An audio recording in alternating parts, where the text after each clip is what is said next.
प्यारे दोस्तों, आज मैं आपको एक और जादुई कहानी सुनाने जा रही हूँ। परी की जादुई घास। किसी गांव में रानी नाम की लड़की अपने मामा मामी के साथ रहती थी। उसके मामा मामी की भी एक बेटी थी जिसका नाम राधा था। रानी के माता पिता के एक्सीडेंट में मौत हो गई थी। रानी देखने में सांवली रंग की थी, लेकिन वो दिल की बहुत साफ लड़की थी। और वही राधा बहुत ही खूबसूरत थी और साथ ही बहुत ज्यादा बिगड़ी हुई थी। एक दिन राधा और उसकी माँ किसी पार्टी में जाने के लिए तैयार हो रही थी। तभी वहाँ पर रानी आ जाती है। मामी, मैं भी आपके साथ पार्टी में चलूंगी। मेरा भी बहुत मन कर रहा है किसी पार्टी में जाने का। माँ, इसको मैं अपने साथ पार्टी में नहीं ले जाऊंगी। माँ, अगर किसी को पता चल गया कि ये काली कुत्ती बदसूरत दिखने वाली मेरी बहन है तो सब मेरा मजाक उड़ाएंगे। राधा, ऐसे नहीं बोलते, वो भी मेरी बेटी है। सांवला होना कोई बुरी बात नहीं है। तुम्हारा पापा भी तो सांवले हैं। माँ, पापा की बात अलग है। मैंने कह दिया ना, मैं नहीं जाऊंगी।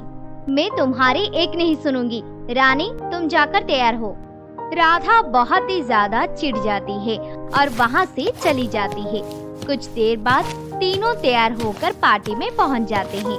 राधा के दोस्त रानी के बारे में पूछने लगते हैं। अरे राधा, ये लड़की कौन है? ये हमारे घर की नौकरानी है। मेरे मम्मी पापा ने इसे तरस खाकर इस पार्टी में भेज दिया है। राधा अपने दोस्तों के साथ मिलकर रानी का बहुत मजाक उड़ाती है। वो सब सुनकर रानी बहुत उदास हो जाती है और पार्टी को छोड़कर वहाँ से घर आ जाती है। एक दिन राधा स्कूटी पर बैठकर अपने दोस्त के घर जा रही होती है। तभी रास्ते में एक बूढ़ा आदमी उसकी स्कूटी से टकराकर गिर जाता है और उस बूढ़े आदमी को चोट लग जाती है। ए बुढ़े, तेरी हिम्मत कैसे हुई मेरी स्कूटी से टकराने की? तुझे देखकर मेरा पूरा दिन खराब हो गया। लेकिन बेटी, मैं तो कब से यहाँ पर खड़ा हूँ। तुम ही यहाँ पर आई थी। तुम साइड से भी तो जा सकती थी ना। मुझसे ज्यादा जवान चलाने की कोई जरूरत नहीं है। मेरा दोस्त एक गुंडा है, उससे कहकर तेरी टांगे तुड़वा दूंगी। इतना कहकर राधा उस बूढ़े आदमी को धक्का मारकर गिरा देती है और वहाँ से चली जाती है। तभी वहाँ से रानी गुजर रही होती है। रानी उस बूढ़े आदमी को देखकर फौरन उसके पास भागी चली जाती है। अरे बाबा, आपको तो चोट लगी हुई है, चलिए मैं आपको पट्टी करवा देती हूँ। नहीं नहीं बेटी, यही पास में मेरी कुटिया है, बस तुम मुझे वहीं तक छोड़ दो। मेरी बेटी घर पर बहुत भूखी है, मुझे उसको खाना खिलाना है। लेकिन काका, आपका तो खाना गिर गया है, अपनी बेटी को क्या खिलाओगे आप? कोई बात नहीं बेटा, जितना खाना डब्बे में बचा है उतना खाना मैं अपनी बेटी को खिला दूंगा और मैं भूखा सो जाऊंगा। रानी उस बूढ़े आदमी को उसकी कुटिया तक छोड़ देती है, लेकिन रानी से उस बूढ़े आदमी की हालत देखी नहीं जाती और वो बाहर आकर जोर जोर से रोने लगती है। आसमान से एक परी गुजर रही थी। वो परी बुरे लोगों को अच्छा रास्ता दिखाने वाली परी थी। वो परी समझ जाती है कि रानी एक बहुत अच्छी लड़की है। सुनो रानी, मैं सब समझ गया हूँ। तुम एक बहुत अच्छी लड़की हो। बताओ, तुम्हारी क्या इच्छा है? ये सुनकर रानी बहुत खुश हो जाती है और कहती है, मैं चाहती हूँ कि इस बूढ़े काका की कुटिया अच्छी हो जाए और इनको खाने पीने की कोई कमी ना हो। रानी के इतने कहते ही परी उस बूढ़े आदमी की कुटिया को एक बड़े से घर में बदल देती है और वो बूढ़ा आदमी बहुत अमीर हो जाता है। वैसे रानी, तुम चाहती तो अपने लिए भी कुछ मांग सकती थी, लेकिन तुमने निस्वार्थ होकर किसी और की मदद की है, इसलिए मैं तुम्हें एक जादुई घास देती हूँ। उसे तुम अपने चेहरे पर लगाना और देखना, तुम बहुत ही ज्यादा खूबसूरत हो जाओगी और साथ ही तुम्हें उस घास में रोज सुबह एक सोने का सिक्का मिलेगा। रानी बहुत ही ज्यादा खुश हो जाती है और परी का शुक्रिया अदा करते हुए वहाँ से चली जाती है। लेकिन राधा एक पेड़ के पीछे खड़ी सब कुछ सुन रही थी। परी को पता था कि राधा रानी का पीछा करेगी।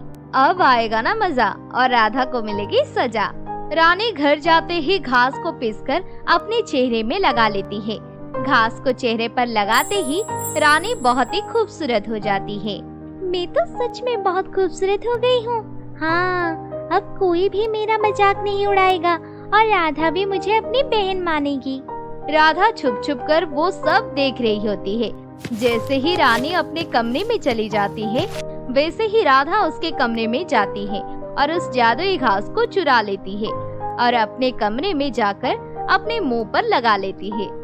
घास को चेहरे पर लगाते ही राधा बहुत बदसूरत हो जाती है और बहुत तेज तेज रोने लगती है।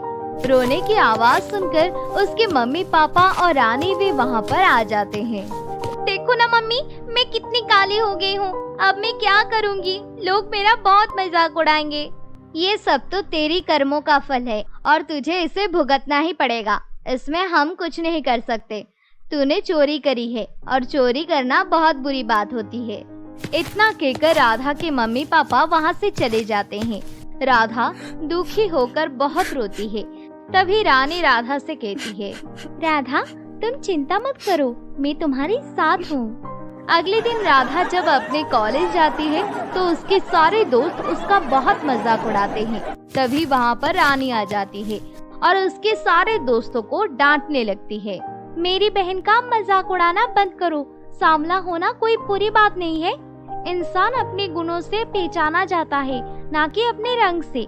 निकल जाओ यहाँ से तुम सब। ये सब सुनकर राधा मन ही मन कहती है, मैं तो हमेशा रानी का मजाक उड़ाती थी और इसको अपनी बहन मानने के लिए भी इनकार करती थी, लेकिन ये तो मेरे लिए लड़ रही है।